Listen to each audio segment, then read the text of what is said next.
Look, if you're a man over 40, I'm willing to bet your closet is full of clothes, but you still stand there every morning thinking, I've got nothing to wear. You've invested in good pieces, but they never quite come together the way you expect. Here's the thing most guys don't realize: the problem isn't what you own. It's a handful of specific mistakes, and once you fix them, everything starts to click. I've made a few of these mistakes myself, so what I'm sharing here comes from experience, not theory. You don't need trends or more clothes.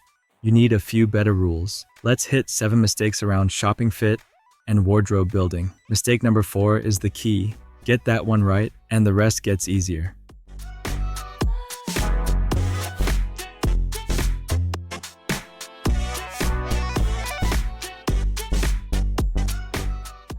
Mistake 1. Confusing a good deal with a good buy. Mistake number 1 is buying based on sales trends or what you see other guys wearing. You're scrolling online, you see that shirt marked down from $100 to $40. It feels like a win. You buy it, it hits the closet, and it barely gets worn. When you buy something, just because it's cheap or trending, you're not thinking about your real life. You're not asking if you can actually build 3 outfits with what you already own. The result is a closet full of impulse buys pieces that looked exciting for about a week, then quietly disappear. So here's the filter to use. Only buy something if you know you'll wear it at least 3 times in the next 2 weeks. 3 times in 2 weeks. If you can't picture that, it's not versatile enough. Here's a quick mini shopping checklist you can use right in the store. Where will I wear this in the next 14 days? What shoes and outerwear will I wear with it? What am I replacing, or what gap is this actually filling? If you can't answer those questions clearly, it's a pass. Build around quiet workhorses, pieces that get worn often. For everyday casual wear errands, coffee weekends, you want a well-fitted crew neck t-shirt in gray or navy. No graphics, no logos, just solid fabric that holds its shape. Pair it with chinos that fit cleanly, not baggy, not skinny in beige, olive, or charcoal. Finish with minimalist leather sneakers in white or brown. Clean lines, nothing flashy. This outfit isn't about standing out. It's about making your day easier. It works because every piece connects with almost everything else in your closet. Bottom line, your style should reduce decisions, not create more of them. Mistake 2. Buying for a life you don't actually live. Buying sale items is one thing. Mistake number 2 actually costs you more money, and you might not even realize you're doing it. Buying clothes that look impressive but don't actually fit into your everyday routine. You're browsing, you see this beautiful blazer, or a crisp dress shirt, or sophisticated leather dress shoes, and you think, yeah, that's what a stylish guy would own. I should get that. So you buy it, it hangs there. Weeks go by, months, and you barely touch it because your week is mostly casual. This is the aspirational wardrobe trap. Buying for a life you don't actually live. You end up with beautiful pieces collecting dust while you fall back on the same old jeans and worn out t-shirts because at least those feel appropriate. At our age, that's wasted money and mental energy. You don't need a fantasy wardrobe. You need one that works for your real life right now. Here's the fix. Look at your last 7 days. Your wardrobe should match that, not an ideal version of your life. Build for your real calendar first, then add the occasional dressier pieces. For a smart casual lifestyle, which is where most of us actually live, you want a well-fitted polo, not the cheap boxy ones from department stores. A structured polo in quality fabric in navy brown or gray. Pair it with dark chinos that have a clean fit, polished enough for a casual meeting, comfortable enough for every day. For shoes, leather loafers or simple derby shoes. They elevate your look without being too formal. They work with chinos, they work with dark jeans, and they look intentional. This is your daily smart casual uniform. Polished, but not overdressed. Comfortable, but not sloppy. And most importantly, appropriate for the actual life you're living. The point: stop buying for who you think you should be. Buy for who you actually are. Your wardrobe should serve your life, not sit unused, waiting for occasions that never come. Quick comment prompt: what is the too nice to wear item in your closet? Shopping is what you bring into the closet. Fit is what makes those pieces look right once they're on your body.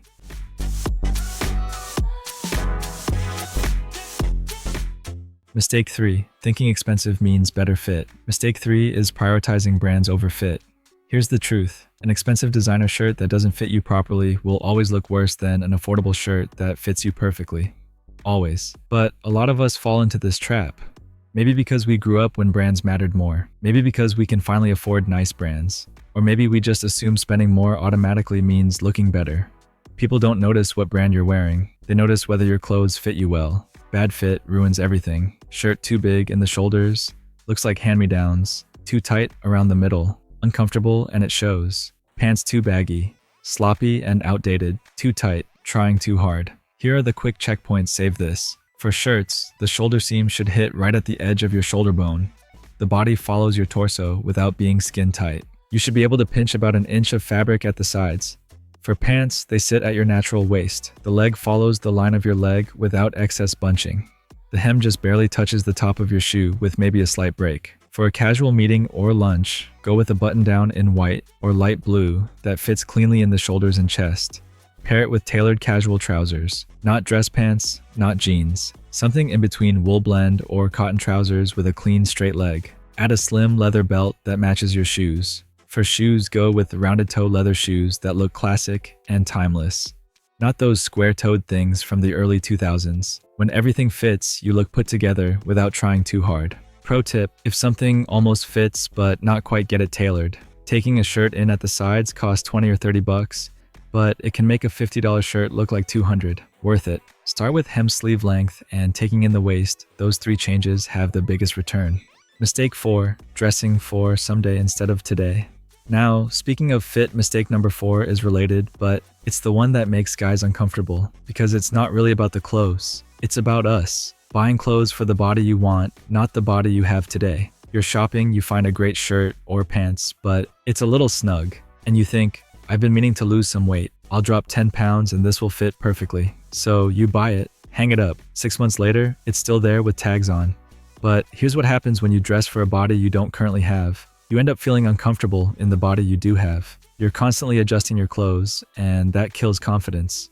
A guy who's comfortable in well-fitting clothes always looks better than someone squeezed into tight clothes, regardless of actual body type. So here's the approach. Buy clothes that fit today, not someday. If you're carrying extra weight or extra weight around the midsection, which describes a lot of guys our age, use darker colors and strategic layering to create a cleaner silhouette. Start with a thin merino wool sweater or knit polo in a dark color like navy charcoal or black. Dark colors are naturally slimming, and structured knits help define your shape without clinging to problem areas. Pair it with dark pants at your natural waist. Go mid-rise or higher. Low-rise breaks proportions. Add a lightweight structured jacket like a field jacket or Harrington. This adds visual interest and creates structure around your shoulders and chest, which helps balance proportions. This isn't about hiding anything. It's about working with your body as it is right now to create the most flattering silhouette possible. And honestly, when guys start dressing well for their current body, something interesting happens. They feel more confident. And that confidence often becomes the motivation to take better care of themselves. But it starts with self-acceptance and dressing well today. Bottom line, don't put your style on hold waiting for someday. Dress like you respect the life you're living right now. Now let's fix the bigger picture, how your wardrobe works as a system day after day. All right, let's talk about wardrobe building.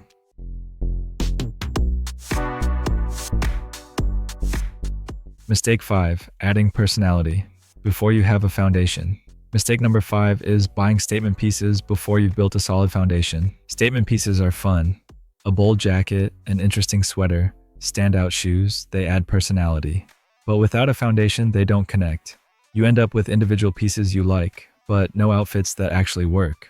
The rule is simple. Build the foundation first. Add personality second. Your foundation should be neutral, versatile pieces that mix easily. Colors like navy gray, charcoal beige, olive, and white. Simple shapes. Classic fits. Nothing trend dependent. Here's a simple foundation capsule that covers most casual and smart casual days.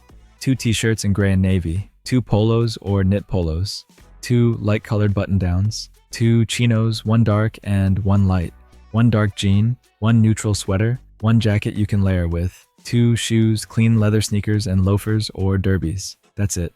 From that small group you can build dozens of outfits because everything connects. Once you have this base, getting dressed stops feeling random and statement pieces finally make sense because they have something to work with. At this stage of lifestyle isn't about being loud, it's about being intentional. Mistake 6, buying more clothes instead of better outfits. Mistake number 6 is buying duplicates and mistaking that for building a wardrobe. You find a shirt that fits well, so you buy it in white, blue, and gray. It feels safe. It feels efficient. But what you are actually doing is repeating the same outfit in different colors, not creating new options. The problem with duplicates is that they do not expand your wardrobe. They just reinforce the same look over and over again. You end up with a full closet, but your outfits still feel limited and repetitive. Instead of asking if you should get this in another color, ask a better question. What will this new piece let me wear that I couldn't wear before?